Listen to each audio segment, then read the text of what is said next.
We're nearing on 12 months since the bear market low of October 2022, and it seems like we're getting a repeat of history. That fear, that extreme fear coming back into the market, which we covered in yesterday's video. So in this video, let's have a look at how the possibility of a bottom is forming in these markets. We've got the SP, we've got the NASDAQ to get through, the Dixie, Bitcoin, a host of other stuff, including some more economic data, looking at the real estate cycle, as you guys went absolutely nuts in yesterday's video. So thank you very much, hitting the like and subscribe. You know, I fit that into every video.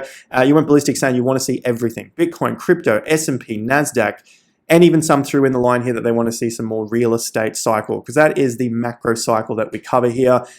I would say one of the only ones on YouTube to understand the real estate cycle, but I'll let you be the judge of that by hitting the subscribe button, and then let me know in the comments. We study the past to forecast the future. Crypto, Bitcoin, stock markets, real estate. You get the gist of it. Let's dive in, starting with a quick comment based on yesterday, what we saw with that extreme fear. Be fearful when the markets get greedy, and be greedy when the markets get fearful. Hands up in the comment section if you've never heard this before. No one's going to have a go at you, but this is probably one of the most important things to note, especially at the extreme parts of the market. Yesterday, we saw some extreme stuff happening. We had the extreme fear and greed reading. It was lower yesterday, around that 18, 16 mark, which is somewhere back to October of 2022, which was the cycle low. On top of that, we saw the yields continue their move to the top. You can see this red bar. If you want your candles, here is your candle.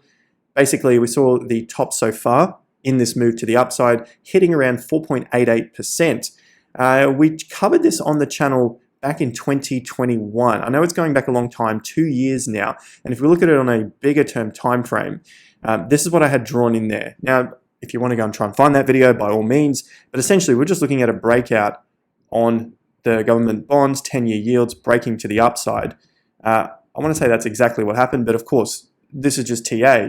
Just based on probabilities, it seemed like we were looking for a breakout to the upside in those. I'm not going to cover that too much more detail, but it's just looking at that pure TA back then.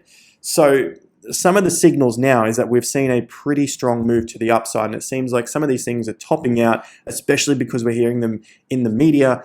If you can start to track what's going on in the market sentiment as well, that'll help marry that analysis up. The more so subjective analysis, which is a little difficult, but you can start to pick it up along the way, and then marry that with more technical stuff, more objective analysis, looking at the charts, which of course we always go through here on the channel. So just looking at the US government bonds, 10 years, 10-year yield, heading straight up, doesn't mean it's the top, and these markets take a long time to play out. It could be, but let's just have a look at where some of the resistance levels come on the 10 years here. So going back to the weekly chart, you can see that we have a pretty significant support resistance flip coming up at around 5.29, call it 5.3 for round numbers, and that's really only 0.5, 0.6% away from where the market currently sits.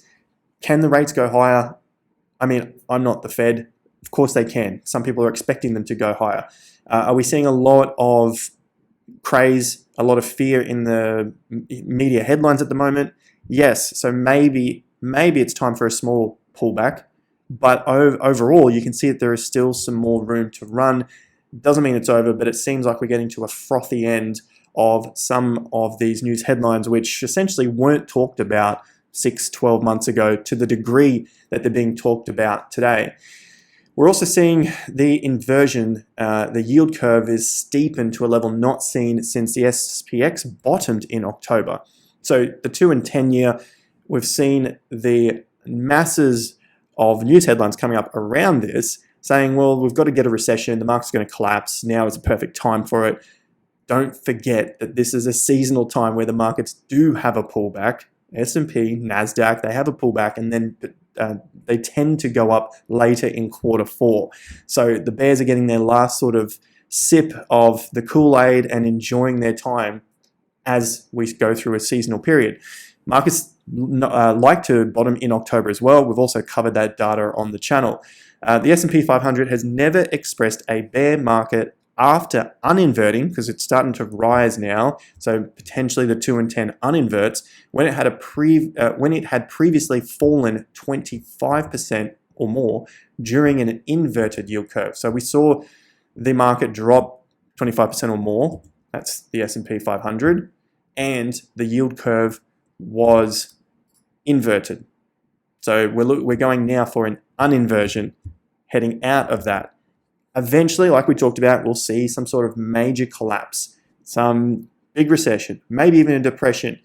But we're looking at that in a few years' time. And I'll get to that when we look at the real estate cycle as well. So I'm not a perma bull, but there are times to be bullish, times to be bearish. And if we understand anything from the market, be fearful when others are greedy and greedy when others are fearful. And we're seeing a lot of fear still in the markets. Something that we're seeing is fear from mothers here. I get the call from mum about interest rates. We're close to a bottom. Of course, it's all subjective here, but I think that's funny nonetheless. Let me know in the comments, have you heard from family members or people at work or whatever? Are they starting to talk about these things like they're professionals? Interesting nonetheless. I do take that into account because you hear more of that at the extremes of the market. Just like we saw with Bitcoin at the peak of 2021, you'll see it at the peak of the stock markets like we saw in late 2021 and January 2022. Everyone's talking about stock market. Then when we get that in real estate, everyone's making money from it. They're all talking about it. You'll see TV shows online.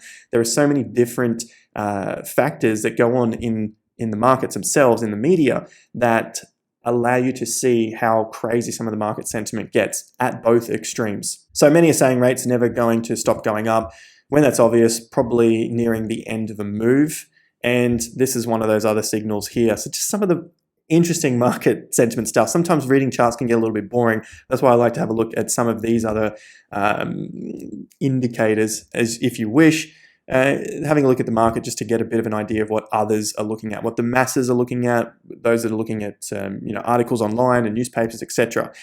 S&P 500 approaching 200 moving average, horizontal support, trendline support, everything that we've looked at on the channel already. Seasonally bullish final quarter, don't forget that. The old Einstein, this picture here, that starts to appear in articles as well. Extreme fear and greed index, we looked at that yesterday. We're sitting at 23, I believe it was today, but yesterday dropped to around 16 to 18. This is on the CNN business website, and these are the levels that we saw back at the bottom of the market in 2022. Typically under that sort of 20 level, then you can really start to hunt out for a low that's forming in the price. 10-year treasury yield, bearish ice cream bar, wonder what will happen next. So we looked at the fear and greed. As for the S&P, there was the October low. We are now up 22% since that October low, and we've had multiple higher lows. I know I go through this in most videos, but sometimes there are new people watching because they hit the subscribe button and get the notifications. Got in another one. Thank you once again, guys. But essentially, it's important to repeat this because of how much fear that we hear. And when we look at the market psychology about anything in life, typically you'll remember one bad thing, and you need at least 5 positive reinforcements to help you see through the noise. And in the market, we typically hear like 10 bad things for every 1 good thing. So you can see how opposite it's flipped in the markets. There's always something bearish to look at. Yet over the long term, you get the markets continuing going to go to the upside. You look at it on a macro, of course, it's continuing up. The idea is we want to get some of these bigger dips here, get into them, because the moves to the upside can be very, very significant. And that's exactly what we talked about on the channel in all those videos from May, June of 2022, looking at this being the transitional period and the market flipping. You can see those higher lows start to form after we got that October low, and then the consolidation and then the breakout. So we need to have a healthy correction and then start our move once again. So that's where we sit with all the fear and the stuff that's going on. 20% up since the cycle low. Next week will be the anniversary of the bear market cycle low. And on a shorter term basis, bring out some of our indicators again, you can see that yesterday was a turning date after the bears went ballistic on Twitter. More fear, looking for more downside. Horizontal support, we've looked at all of that sort of stuff and covered it already, so I won't bang on about it too much more. But what we do want to see, at least for the bulls, is that we start to get back above these levels here. You can see it was support, came back down, tested, and then fell under resistance, and this is where we are. So that's at about 43.70 all the way down to about 43.50. So if you wanted to clear a number to the upside, anything above that sort of 43.50 to 4400 is going to be a good start for the S&P to start to consolidate and get back above. For the NASDAQ, it's actually in a stronger position. So this one took me a little by surprise at the low, as I was expecting the NASDAQ to be weaker than the S&P. But from this move out, it did a roughly 53% to the upside, whereas the S&P only did about 30%. So it's had a very, very good move to the upside and currently sits at about 42% up from its cycle low as well from October. And it's holding the line or the low that was set in August, whereas the S&P, that's its August low there, and it broke below that. So the tech stocks are definitely in a stronger position moving forward once we get out of the sideways chop, what we've looked at for the seasonality here when it comes to the stock markets. Pullbacks August, September into October. This was another good one here that we've covered. 1991, 2003, 2009, 2023 perhaps. So this is looking at the NASDAQ where you've got some bottoms here in August, bottoms in September, bottom in October, and then the market continues on for that final quarter. Again, August low, you've got a September low, another October low, but more so it was coming in the end of September, and then you really start to see the market move away from this low in August. As in the case in this particular year here, it was 2003. It moved away quickly in August, September, and then took its time. Whereas earlier on, you got 1991, you can see August, it traded sideways, pretty much like what's going on right now, and then October, November started to push away, came back and tested, December pushed away again. And then you can come back to 2009 out of the GFC low, the global financial crisis. There's your August, there's your September, there's your October, another test, and we start to move away again. So potentially the NASDAQ is going to be stronger after we start to break out of our channel, which was anticipated based on seasonality and pre-election years as well. So onto the real estate cycle. This is something that we cover in great detail with our members. Links for this are in the top of the video description. Join the email list and you'll get updates every 2 weeks about the real estate cycle as well. This is where we currently sit, and I was just going to go through a quick economic data of jobs and things like that in the real estate cycle. We were here when I posted this in January of 2022, so coming up to 2 years ago now, looking at this sort of move down because we just had a nice big run out, and we're probably somewhere around here in the move out of the real estate cycle. We've had 5 straight months of gains in the US looking at the data for the housing prices, and about 8 straight months in Australia as well to the upside. It sounds ridiculous, I get it, because most are still expecting some big losses, but just looking at the overall data, not my opinion, not what's going on in the auction next door at home, but basically this is what's going on. Then we get to these stages probably in the next year or two where we have the winner's curves, basically the mania. Think of altcoin season, but think of it for the real estate market. It can go on a lot longer than many expect, and that's what drags more people into the market. It's the same psychological games that get played in all markets. It just takes a lot longer in real estate for obvious reasons compared to altcoins. We'll continue to follow that up, but if you want to get the data here on a regular basis, definitely go and sign up, link in the top of the video description. Absolutely free. If you don't like it, you unsubscribe. Moving on to the dollar, looking at this bottoming process as well.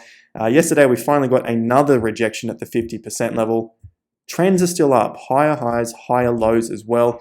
Got to respect the trend, but we can start to look at areas of significant resistance, which may factor in, which may cause a reversal in the coming days, weeks, months.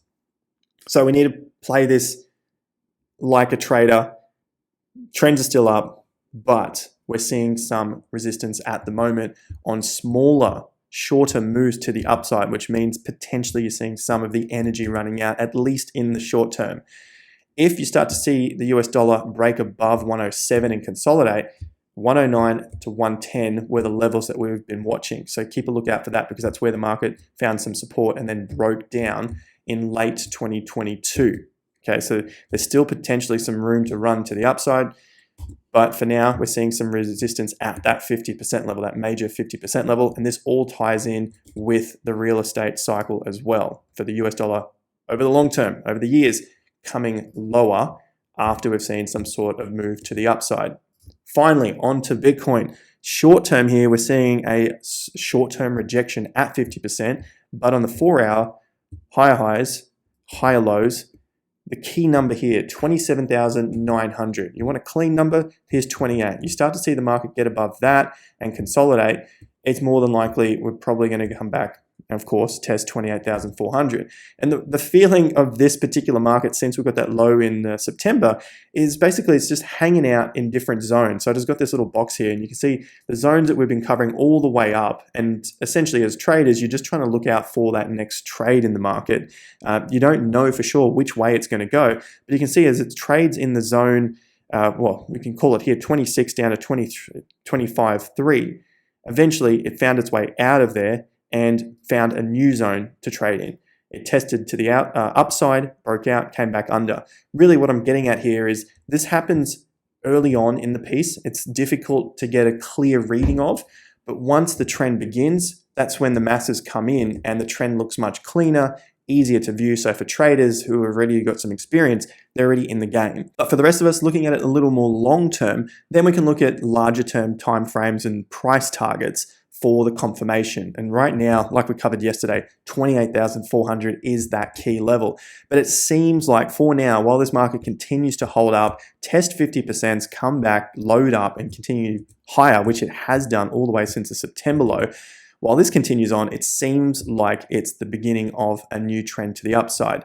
The only thing that will break this down is, of course, when the market breaks down past key support levels. So far, that's around that 27,200-ish level, which then causes it to come back and test those lower prices. So I think if we break down from roughly $27,200-ish, $200, which is the previous low here, that could send things a little bit south for longer. And of course, then these are in question again. 26 and 25 are both in question. For now, we've got a short-term pullback on the 4-hour. On the daily, things are still looking all right. On the weekly, you can still see that the market is testing to the upside with higher highs and higher lows with that key level, $28,400. Moving on to ETH BTC. It seems like we're coming to a time frame end of a move.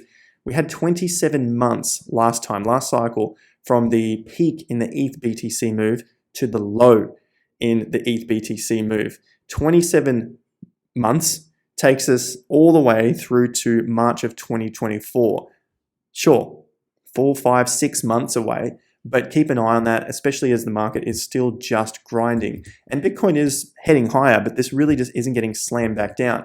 Plenty of support down here at 0.52 and 0.4 on the ETH BTC pair. So if you're looking to load up on something else with a higher beta, keep this chart in your watch list. And as you keep it in your watch list, look for reversal signs. On the monthly, all the trends are down. You can see the TI again swing indicator here that plots the trend automatically for you based on Gann rules. You can see lower highs, lower lows. Obviously from a visual perspective, easy to see as well. But in this case, you can see where those entries would be if you were to look to go long once the market shows some sign of macro breakout to the upside. For now, ETH BTC is still finding fresh lows on the daily. So keep a watch out. This thing could take some time, but I think it will pay off come the next bull market. Just like 2022, the bottom took some time to form. We had the lows in June, October, and then rounding its bottom in December, January. Same sort of deal happened for Bitcoin as well. Had the lows in June, some of them in October and September, final flush out November, higher low December, and then we got another higher low in March. So we're not in the raging bull market, the retail crazy mania bull market, but we're in the first stage of the bull market, which always takes some time. There's a lot of greed to the upside, a lot of fear to the downside, but provided the market continues to put in higher lows, as it has done in every single cycle previously, and in the stock markets and the NASDAQ, you can be assured that the trend is still up, although the macro across the dailies, weeklies, and monthlies may start to throw a lot more fear our way. Keep an eye on the price charts, Stay glued to the channel, like and subscribe. Let me know in the top of the video description. I've got a pinned comment there for you guys. I'll see you at the next video again. Until then, take care and peace out.